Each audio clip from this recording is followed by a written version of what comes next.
Hello, everybody. Welcome.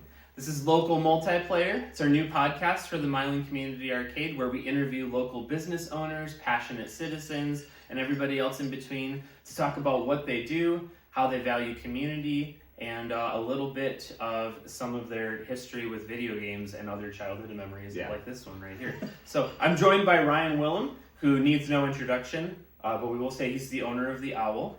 And how you doing today, man? I'm real good. It's kind of a fun thing. And, I mean, and you hit the right, the genre of games of classics, because everything new is kind of outside of my realm now, but all the classics I love, so. I feel the same way. Yeah, I know that when we talked a few weeks ago when I was in, you mentioned Castlevania. And we have to do Castlevania today. But it also is like almost the oldest Castlevania is where I got started and ended my Castlevania career. Now, are we talking, and it's okay if you don't remember, but are we talking like Revenge of, what was it, Revenge of Belmont, or, I know there's like 3 of them. I knew of those, but at that point I was too poor to actually own any of those, because that was a big time system, big investment at that point.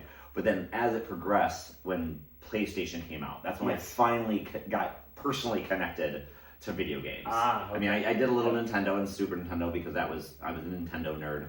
And then it progressed, and when I got to PlayStation, it was Symphony of the Night. That was my go-to game forever. That's one that gets mentioned more than almost any other Castlevania game that I can think of. That one comes up all the time. Yeah, absolutely. It even I think it's even inspired some cool games. There's a great game called oh my gosh, what is it? Starts with the B. Blasphemous. That's what I'm thinking. I don't know that one. Okay. All right, I'll have to check that one out. I'll have to post it in the comments or something. But yeah. So some of our audience members are not from Milan. So what I'd actually love to do for a minute is, would you mind telling them a little bit about what you do, or other people that haven't been in your store? Okay. I can't imagine who hasn't been in that lives in Milan. Yeah, fair enough. Well, I mean, where are you located? It's downtown. So the quick of it is, we're right in the heart of downtown. We're across from Toland Square, or if you barely know the city, we're across from Hungry Howie's, because that's hard not to see. They have a pretty good signage, and we are half coffee shop, half cocktails or craft beer, whatever you like. And so we're open from pretty much 7 a.m. till 10 or 11 o'clock at night, every day except for Sunday. Finally, a day of rest. Good. And so we really focus on trying to be invested in our community, and that means in the way of, we're invested in the community, we want to have community in our space. We want people to gather and hang out, and I mean, how we met was over a cup of coffee and you talking about what you're excited about, and so and how it relates into my life. Which is cool. But then also how we source our coffee. We find our coffee from Hyperion, which is out of Ypsilanti, so just 8 miles away from us. Our beer side, we do a lot of Michigan breweries, and we have a lot of Michigan, them come and be featured at our events. Right, opening day of Oberon was absolutely. And then even Third Thursdays that are coming up starting next month. We actually bring in a different brewery each month that we want to feature and put them on happy hour, and they can show off their product. And there's only so much that we know about their product, and they know so much more about their own. And so you can actually hear it from their mouth. And so this first one, bringing Great Lakes Brewing Company, which is actually out of Ohio, but they're not far away, so they count. And then and if you guys don't know, Milan is we're right almost bordered next to Ohio. We're pretty darn close. Actually, we're really close to a lot of stuff. I mean, Detroit, if you want to take a trip to Canada real quick, or we're kind of just close to a bunch of cool stuff. And about a half mile away from the highway, so that it's not a back roads route to get to us. No. And then even so like I was saying, our spirits are also a lot of Michigan brands. So we use Ann Arbor Distilling Spirits. We use Two James out of Detroit for our vodka and a couple of our whiskeys. So we're trying to always bring all the cool Michigan products to our area as much local as we can. Awesome. Yeah. I know that too. I don't know if this is a regular offering for you guys, but I get the impression, and I've had people that have come with me to check it out, get mocktails before. Is that something that you guys? Absolutely. Yeah. So I really thought for a long time that mocktails weren't necessary. When we have so we have the bar side, and then we also have the coffee side. So I was like, well, half of our menu is already a mocktail. Yeah. And I was like, oh, but it's not the same thing. Because when you come in at night and you want to sit down with friends and you're not having a beer, a cup of coffee, a hot chocolate isn't the right. It's not the right parallel. And so we busted out a couple mocktails, and then as our seasons have been evolving, we've brought in other seasonal cocktails that have then become more staple mocktails on our menu. Okay. Yeah. And so one that was called the Prairie Paradise. It originally had gin in it, and then when we actually rebuilt it as a mocktail, more people liked it. Like, it became more popular when it became a mocktail. Yeah. And it has a little bit of lavender, a little bit of lemon. It has a little sparkly in it. I mean, it's wonderful. Lavender's so good. And also, that's another one of our connections. We actually partner with Lavender Lane. Yes. And from their lavender farm, they make lavender syrup, and we buy their lavender syrup from them. Oh, awesome. What's funny about that is if you go into their store, which is like just down the street from us. Right, yep. They serve like a little 8-ounce bottle or like a 6-ounce bottle. That's like, to me, almost nothing. For a normal person at home, that's plenty. You can make a few drinks with it. It's great. Well, you're doing this every day. But we're doing it every day, and we actually do canned cocktails of their stuff, and we do a latte with their ingredients. And so the last time I went to order it, I literally ordered 5 gallons. And so they the big tubs of like paint. Yeah, that's what they shipped it over to. Brought it over. They're like, here's 5 gallons, which then we relocate it into smaller containers to actually be reasonable. But it's just funny because that's the volume that we're using. Wow, yeah. Versus that seems like it would have been a bit of an undertaking to get that all moved. To get that translation out there. But for them, we're not to them we're not wasting a whole bunch of little bottles. Because they're not selling 8-ounce bottles at a time, and then we're throwing away and making waste. We're actually using one giant container that gets reused every time. Oh, cool. Yeah. It's a lot less waste in the environment. Yeah. And then also, for them, it's more cost effective. Mm-hmm. Because they're still selling what matters to them, their product. And I'm not paying for 7,000 glass containers that end up being recycling, Sure. But yeah. I can tell just from talking to you, how business-minded you are. When I run into people that do this kind of thing, that do the small business thing, it's a lot of the same conversations and same challenges. It doesn't really matter what you're doing. There's a lot of similar overlap. What I'd love to know is what got you started doing this? Was this something that came up naturally based on some of your interests? Did you have a history of were you a barista at one point in time? Or Yes. So when I was going to school at Eastern, I was trying to get a teaching degree. And while I was earning my teaching degree and doing student teaching and all of that, I was actually a barista at Starbucks. Oh, okay. And so that's where I started to fall in love with the culture behind coffee, and starting to learn why coffee should taste good, or what makes coffee taste good, or what makes coffee not taste good sometimes. All those little nuances. Getting into the regional differences in altitude and all those kinds of things. 100%. And even at that time, Starbucks had a organization or a program that they called the Black Apron program. Okay. And it was basically hey, do you want to go to this little mini class and take this little mini test that kind of certifies you from your green apron to your black apron? Oh, meaning you're a little bit more educated, you care a little bit more about coffee. Yeah. And what's cool is, so that was one side of it, and then the other side was just the community building that comes into it, and you see the same people every day. Even I was in downtown Ann Arbor, and you think there's 1 million people that come in through the doors every single day, which is very true. But there's still person A, B, C, and D that are coming in at 10, 10:01, 10:02, and 10:15, right away. And that routine and that growing a connection and that growing a bond with people is kind of what stemmed it. After I got my teaching degree, I actually went and started teaching a 4th grade class. I realized that was not what I was designed for. Oh, wow. Very quickly, I learned that I had spent a long time studying something that I wasn't proficient in. Oh, wow. And so all those teachers that are out there, if you tune in or anything like that, total props to all those teachers. We see you. Yeah. Oh my gosh. And absolutely. Yeah, there's a level of compassion and care that is just to the nth degree if you're a teacher. And I lack that little piece. Whatever it was not quite setting right with me. And so I left there and I said, what should I do now? I've spent all this time getting a teaching degree. Yeah. I've wasted kind of wasted years of my life, And I was like, well, I was happy when I was a barista, when I was running a team, when I was doing, and it was like, okay, let's spark into that. And so that kind of sparked the concept of, the Morning Owl at the time. Morning Owl got born a little bit after, a little research later, a lot of dollar bills later. And what's cool about it is we got a couple years into the Owl, and we realized there was two elements that were broken. One was we were having people coming in at 5 o'clock in the afternoon that wanted to participate in our business, that wanted to be part of our community, that were ordering, hot chocolates. And they would drink half the hot chocolate and then toss the cup. Yeah. Because they wanted to buy something, because they wanted to be supportive of the business, because they liked the mission, they liked what we were doing, they liked the flavor. But I don't know a lot of grown men that daily want a hot chocolate. Sure, yeah. And like that, and I was like, okay. They needed something to sip on. Yeah. And the thin straw and something, and it was neat to see that, but also sad to see that I was missing the mark. And I realized at that point we need to either make an evolution toward food or toward a cocktail bar scene.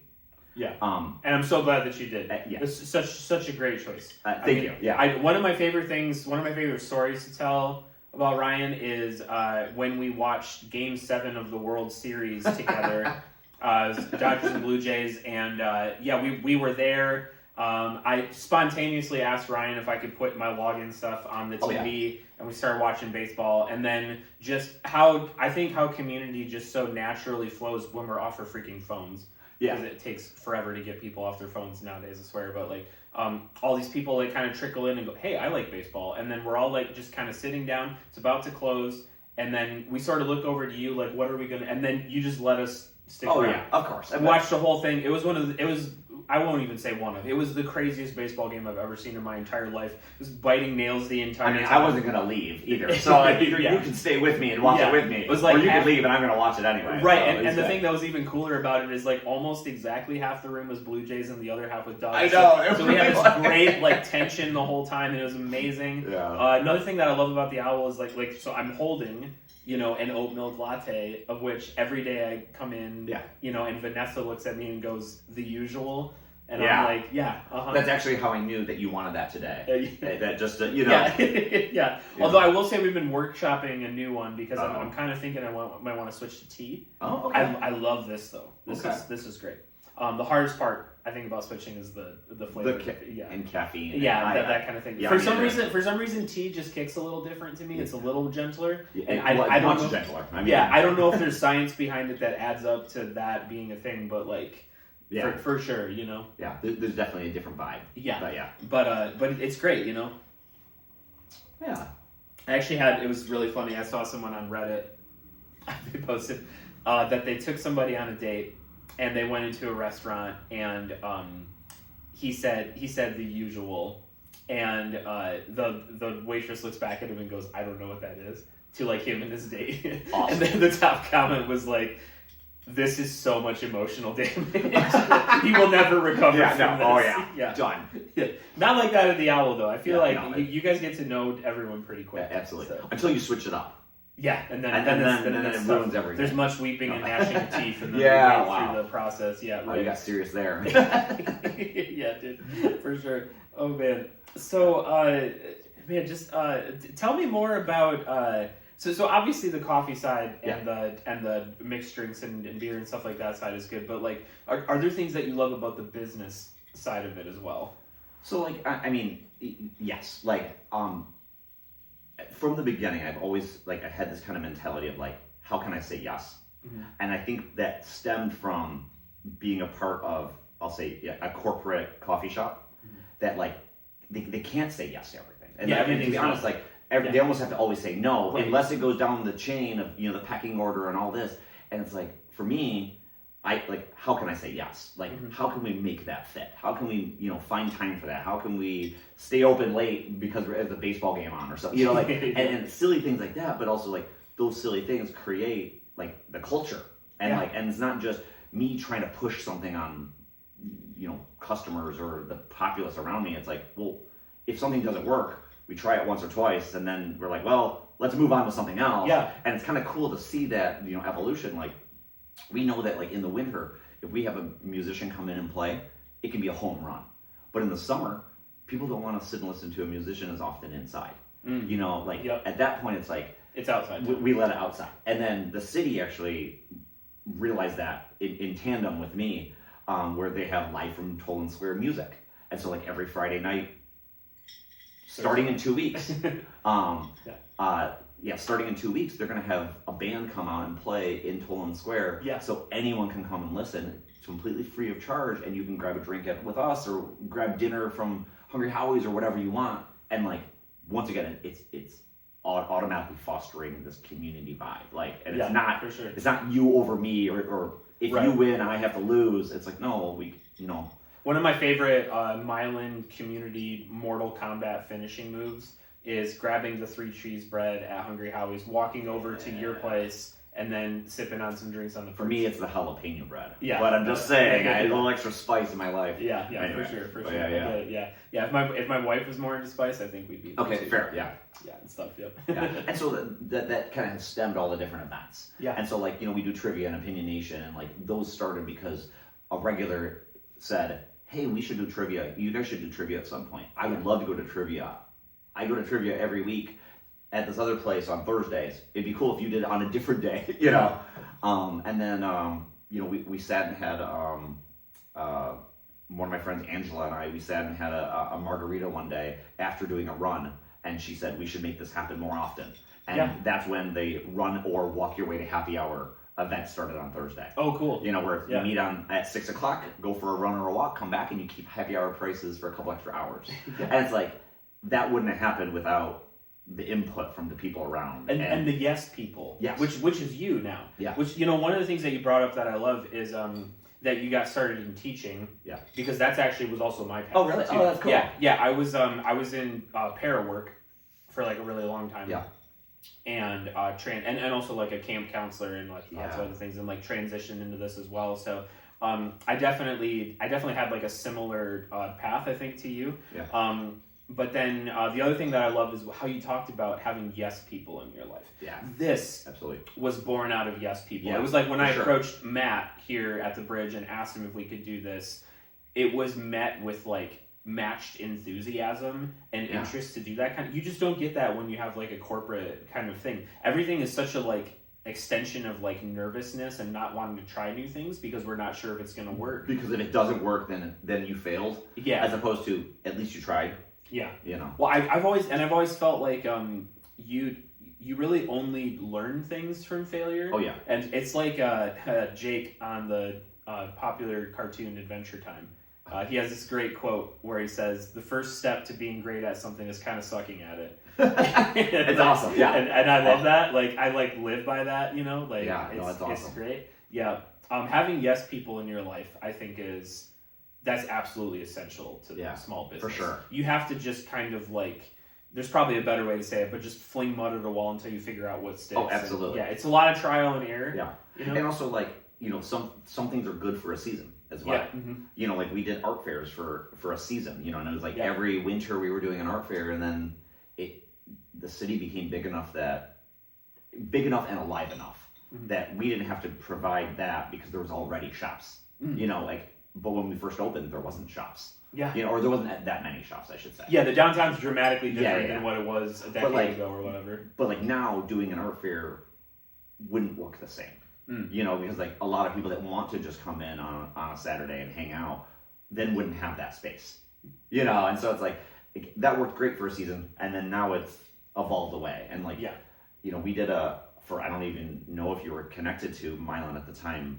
We initially did, we called them gamer nights, and where we had, old school systems put up, and we had like a, little fundraiser for whatever nonprofit that wanted to help out that month or that whatever. And it was a really cool event for that season. And then as it kind of evolved away, I was like, oh, well, that's kind of sad to see it go. And then when you guys started talking about this, I was like, well, how can I be involved here? Totally. Because once again, it's like, okay, well, I might have an extra game that you guys might need, or a system, or a thing. And thanks to Ryan and the Owl, we now have PlayStation and PlayStation 2 here, which thank you so much for that. No, of course. Really appreciate it, this probably would be a good time to segue also into our podcast sponsor for today, which is Milan Minicon. So Milan MiniCon, it's going to be great. It's a downtown-wide event. Ryan and the Owl are also participating in it. We'll have an artist alley throughout the entirety of downtown. We're also planning things like live action role-playing or LARPing, cosplay. The event hall will be hosted here where the arcade is at, where we'll have a number of different vendors that you can shop from, along with game developers demoing the games. So if you'd like to check out more of that, you can visit whimsicalsprites.com/minicon, or pop in here to the arcade or over to Adventuring for more details. But so that's cool. Yeah. So I'd love now to take a minute to transition to a little bit of some of your childhood memories with video games. It's something that we love doing here, is talking about what people experienced when they were kids. I always tell people that when I was about 8 or 9, I didn't really know what video games were, which is amazing in the 90s to not know at that point. Yeah. But my dad was a reseller, just like I'm kind of third gen at this, I guess, because my grandparents did it a bit too. But he came home one day with a van full of cardboard boxes and told us that the thrift store down the road was going out of business, so he bought like all their toys. So he opens up the doors, and in one day, I get a brand new basketball, I get a skateboard, I get a bike, I get stuffies, I get action figures, and then there's these 2 cardboard boxes just chock full of stuff, and we're like, what's in there? And he goes, it's video games. And so my uncle, who was obsessed with video games and has been amazing in our lives and just showing us cool new things, came over, he set them up for us. First game that I slide into that original Nintendo is Metroid. Oh my god. And it's great because now I'm actually speedrunning that game, and I've got it down. I can beat it in about 29 and a half minutes. Woo! Yeah, okay. It's pretty fun. Yeah. So what I love talking about... It was a frustration game in my day. Totally. Yeah. Like brutally difficult, stupidly difficult at times. But almost everybody's got something like that in pop culture, and I think most of us have something video game related. Maybe people have wrestling or Spider-Man or something like that in mind. But when you and I talked, Castlevania came. Oh yeah. So tell me a little bit about the inception of Castlevania in your life.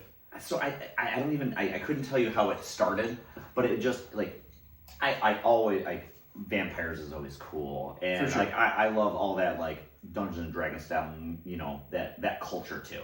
And like Castlevania is kind of that bridge in within that. Oh sure. And you either liked like vampires and stuff like that in the 90s, or like a lot of other kids who had a ninja phase, like exactly. Yep. Did you ever play that one, Ninja Gaiden? I lost to that a lot. I have thrown many a controller in my day. Brutally. Come on. Yeah. Merciless, tell you that. Yeah. But what's neat about Castlevania, I remember I think it was the NES version, was frustratingly hard. Yep. And when it brought it over to PlayStation, it brought a new dynamic to the game, which this is forever ago. And it was this: if you're more thoughtful and plotting forward, your character can level up a little bit more. He can get tougher. So if you get to an area that's too tough, you can kind of back off, power up a little bit, and move back into it. Or if you're just good, you can just keep rolling forward. So when I first joined the game, I was horrible, and so it was always a slow progression until it became now I can roll this game over, Yeah, and maybe you know this, maybe some of our viewers know this, maybe you don't know this, but Castlevania and Metroid actually spawned an entire genre called Metroidvania, which is the kind of like sort of non-linear approach to a game where you can backtrack and you can do that sort of thing. Like in Metroid, you can grab like a different suit that has you take half damage or better weapons and stuff. Castlevania, much of the same kind of idea. Well, yeah, and also like, in Metroid, you're turning into the ball to roll through, to, get underneath, the passageways, where like in Castlevania, you turn into mist to get through the gates, so it has the same kind of like struggle. Yeah, but there's workarounds on those too. I love that deep like vampire lore too. Like I think something that a lot of people don't think about is the if you go back to like the original like texts about this stuff, like Bram Stoker's Dracula and stuff. Dracula had so many cool powers. He could become sand and get in through like a doorknob that way. He could like run super fast. He could walk along walls like a lizard. That's one of the things that comes up in the book, is that the guy's staying in his castle and he's like pretty sure he's not human, and then he just looks out and he just sees him crawling along the walls. It's great. I think Castlevania really did justice to the menacing nature of Dracula. But I don't know about this version. I'm a little intimidated. Let's talk about it. Yeah. So this is Castlevania Legends, and maybe we can turn around in our seats here so we can So I'll show you a little bit how cool this game can be, and let's get a little bit of volume here. So we'll start with light mode. Now I'll just kind of show you sort of like a little bit of the ropes of it. You already know Castlevania. Yeah. So this was a Game Boy game. It was pretty popular in Japan, from what I understand, but when it made its way to the US, it was relatively late in the life of the console of the Game Boy. And once you get to that point, people are sort of shifting away to, they're looking now at the Game Boy Color, and they're not interested in this anymore. Right? So in your arcade, so in this space, the arcade space, so this system has everything. This is what we call like a letter bombed Wii. It's a modified Wii. Okay. And we've put like everything imaginable on this. I've taken like tons, probably hundreds of hours into archiving games and putting it on here. So as you enter, I mean, the music's amazing, like already, right? But things you're already very familiar with, you know, like the cracking the whip, you know, busting the candles here and like getting health and weapons and stuff. So love to see you give it a try, man. It's a great game. Might take a while to come back to you, you know. Maybe not. But yeah, again, like you talked about, it's one of these Metroidvania games. It's one of these games that you can backtrack and you know you can do as. So you still got it. There you go. Barely. You can move forward or back or however you like to. I always felt like what was really impressive about these games is how much they did with the music for really having like one of the most limited sound chips. I mean, there's just only 4 channels of audio, very elementary. And one of the things that I think is also kind of neat about this game is that we actually have it set up to where if you prefer to not play it in this color mode, we can actually colorize it as well. Oh, really? Yeah. Okay. Yep. So that's so this is based off of the system it was originally on. Yeah. Yep. Okay. So this is as if you were playing it on the Game Boy. And one of the things that I love is, you know, once we have a tube TV like this, so there's some beautiful magic that happens with the tube TV. It's one of the reasons why we wanted to do this kind of thing is because if we wanted to actually capture that nostalgia, that powerful emotion, we needed to not like go with the knockoff. We needed to go with something that felt as real as possible. So it's just one of those things. It's like we're basically playing on a big blown up Game Boy at this point. So now we got a rope. That was tricky for me the first time too. I didn't even know what I was supposed to do. Yeah, I know. I'm still not even sure. I think I've button mashed a little bit to get it, but it might just be like the up button right there. You know, hard to say. But so you were how old when you started playing Castlevania? Oh, I couldn't even tell you. When was PlayStation 1 released? Right, like maybe 97 or 98 or something like that. So. Oh, really? Yeah. So that would put me at that point. That would put me in high school. Oh wow. Okay. Gotcha. So prior to that, any like Atari or original? Yeah, so I for a heartbeat played at Atari, but also didn't really get into it too much. Of course, I was still don't know. I don't even know what I'm missing. Yeah, right. But yeah, so I was definitely the Nintendo guy, not the Sega guy. Oh, gotcha. And you have to be on one or the other. You really do. Actually, sorry. At that time, you had to choose one or the other because at that time you don't have the cost of a system is too much. Oh. Yeah, and Sega was one of those things too that I think where they really started to shine was like a little bit more mid-career when they started putting out cheaper versions of the consoles. Like they had the Mark II Sega, which was a lot less expensive, and then the third one is like now getting a lot more expensive to find. All right, so apologies for that, folks. We're back. It looked like my phone alarm went off or something, but we're here now with Castlevania for the NES, back in the world of color again. Gosh, I just can't say enough good things about some of these really well-made, like late '80s games. They've just got such a vibe to them.